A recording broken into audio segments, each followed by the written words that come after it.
네, 서울 관악을 출신 오신환 의원입니다. 그 노영민 실장님, 네.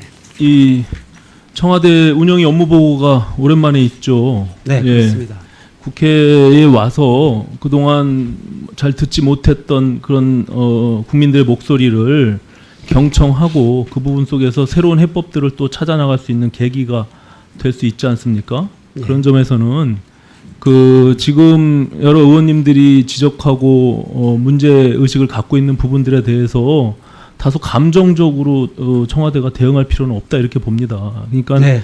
결국에 정책이나 지금 이런 부분에 대해서 네. 감정적으로 대응하고 있지 않습니다. 그 일본이 지금 경제보복 조치를 취하는 부분들에 대해서도 마찬가지라고 생각합니다. 이게 근본적으로 외교와 역사 문제를 경제보복으로 이렇게 조치한 일본의 행태에 대해서 우리가 받아들일 수 없고 이걸 용납할 수는 없지만 그래도 피해를 최소화하고 이 부분을 어떻게 우리가 그 길의 과정으로 갈 수 있는지를 현명하게 솔루션을 찾아야 될 거 아니겠습니까?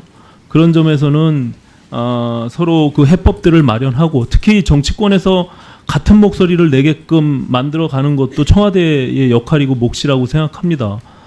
그런 점을 좀 유념해 주시기를 바라겠고요.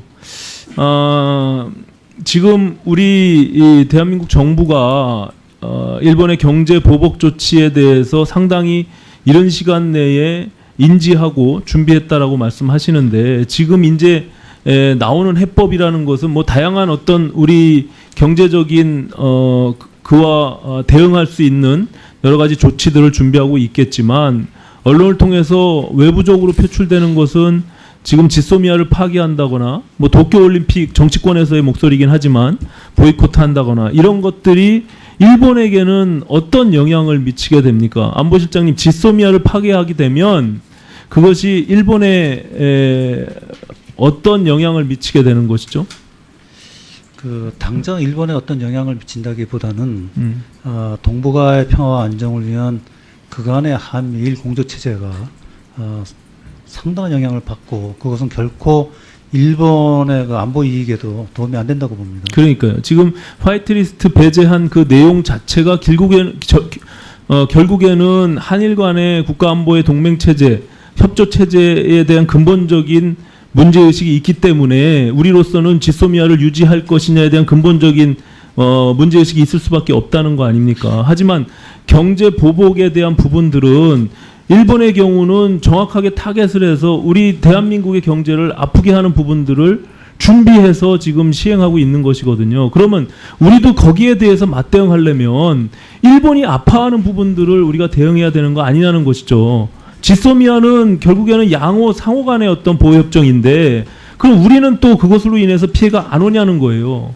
그렇기 때문에 아까 노영민 실장님 말씀하신 국익의 차원에서 우리가 냉정하게 합리적으로 판단하는 것이 맞다라고 생각하는데 그렇다면 그것이 아닌 다른 방식으로서의 대응이 우리가 경제 보복에 대응할 수 있는 준비되어 있는 그런 대응 조치는 무엇이냐는 거예요. 그렇게 그냥 일본도 불편하고 우리도 불편하고 이런 부분들이 아니라 우리는 지금 화이트리스트 배제나 그 이전에 조치했던 그 수출 규제 부분들 이런 것들은 우리가 지금 아플 수밖에 없는 그 현실적인 문제잖아요.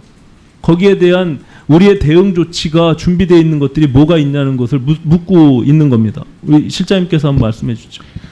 예, 그 지소미아 등의 국가 안보와 관련된 것이나 또는 여러 가지 여행, 뭐 식품 등의 국민 안전과 관련된 것은 경제나 통상과는 무관한 국가의 고유한 책무입니다. 그거 여쭤보는 게 아니고요. 예, 그러니까 네. 그 경제적으로 우리가 지금 아파하는 부분들을 전국을 찔렀단 말이에요. 일본은. 네. 그럼 우리는 일본이 아파할 수 있는 부분들을 준비하고 대응하려면 뭐가 있냐는 거예요. 근데 제가 앞에 그 서두에 그거는 이해했어요. 그러니까 충분히. 국가안보, 예. 국민 안전을 말씀드린 것은 그거는 통상 분쟁 또는 WTO와는 관계없는 것이기 때문에 뭐 정치권에서나 언론에서는 자유롭게 말씀하실 수 있지만 경제적인 보복은 상당한 파장을 가져올 수 있기 때문에 저희들이 만반의 가능성을 대비해서 검토는 할 수 있지만 지금 단계에서 그것을 바로 꺼내서 사용하는 것은 대단히 조심스러운 부분이 없지 않을 수 없습니다. 아니 일본은 지금 두 차례에 걸쳐서 도발을 했는데 우리는 그럼 아무것도 안 하고 있으면서 바로 이런 그것 때문에 감정적인 저희들이 WTO에 제소를 준비를 하고 있고요. 제소를 한 거, 예. 그거 말고 뭐가 있어요? 일본을 직접 아프게 할 수 있는 부분은 우리가 가지고 있는 건 없습니까? 카드가? 저희들이 그러니까 다양한 다양한 것 중에 한 다양한 가지만 대응 좀 얘기를 수단들을 해보세요. 단계적으로 검토를 하고 있습니다. 검토 단계예요. 뭘 할 겁니까? 지금 저쪽은 지금 분명히 했잖아요. 우리한테 화이트리스트를 배제했고, 그다음에 수출 규제를 첫 번째로 보복을 했고, 이 부분에 대한 액션들에 대해서 우리는 무엇을 할 수 있냐는 거예요. 도쿄올림픽 그냥 보이콧하고 지소미아 파기하면은 일본은 그것을 통해서 경제적으로 무슨 아파할 수 있는 부분이냐는 거예요. 그러니까 다양한 대응 수단을 단계별로 검토를 하고 있습니다. 이 이후에 상황 변화에 따라서 저희들이 판단을 해야 할 수도 있겠지만 지금은 검토하고 있다는 말씀만 아니 드리겠습니다. 왜 검토만 합니까? 지금 이미 전쟁이 벌어졌고 저쪽에선 2차례에 걸쳐서 이미 우리를 힘들게 하고 있는데 조치를 취했잖아요. 가기 결정해서. 우리는 왜 안 하냐고요. 죽창 들고 나가자며. 그런데 왜 안 하냐고요. 아니 검토만 언제까지 할 거예요? 당장 해야지.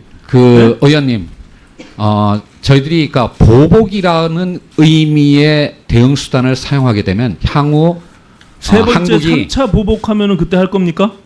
지금 예상되는 3차 보복은 뭡니까?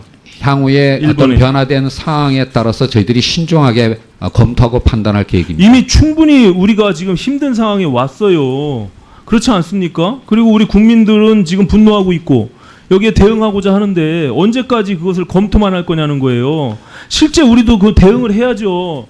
네? 일본이 8월 2일 날 화이트리스트에서 배제하는 가기 결정을 했지만 그 구체적인 세칙은 7일 날 나오고요. 실행은 8월 28일 날 됩니다. 앞으로도 다양한 어떤 상황의 변화가 가능할 수 있습니다. 그러니까 결정을 하고 그 시행되는 시점이 지금 일부 남아 있는 것이지. 그럼 우리도 결정하면 내일부터 그것이 시행됩니까? 그럼 마찬가지로 우리도 대응을 해야죠.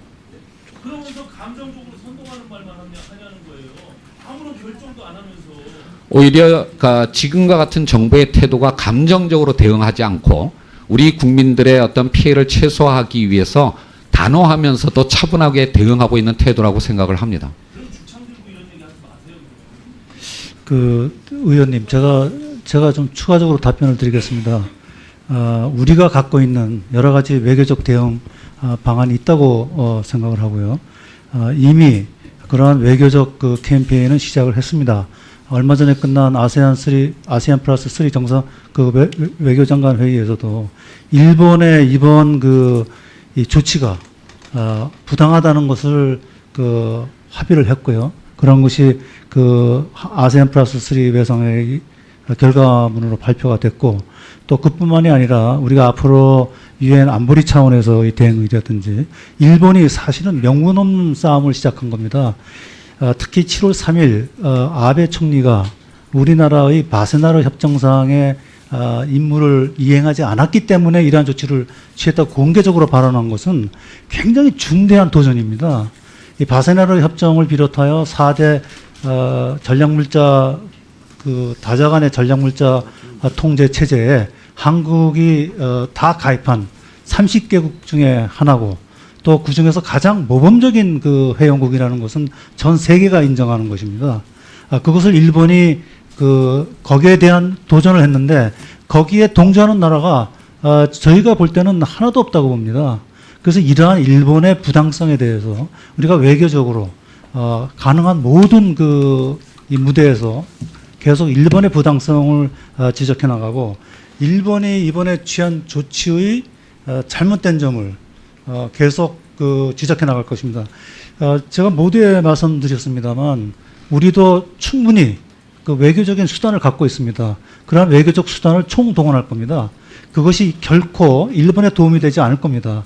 저희가 경제적으로 보복을 취하는 것 외에도 여러 가지 다양한 방법으로 일본의 부당성을 지적하고 또 일본이 이번에 취한 이러한 조치를 가급적 조기에 처리할 수 있도록 그러한 국제적 분위기를 조성해 나가는 그러한 노력을 경주해 나갈 것이라는 것을 말씀드립니다. 저는 안보실장 말씀 굉장히 중요한 얘기라고 생각하는데 일본의 명분 없는 이런 행태들이 국제사회 안보에서 고립되고 우리 대한민국을 지지할 수 있도록 만드는 게 매우 중요하다고. 그렇습니다. 네. 그 주중대사 하셨던 실장님 같은 경우가 중국의 지지를 우리한테 끌어낼 수 있다면 얼마나 큰 영광이 되겠습니까?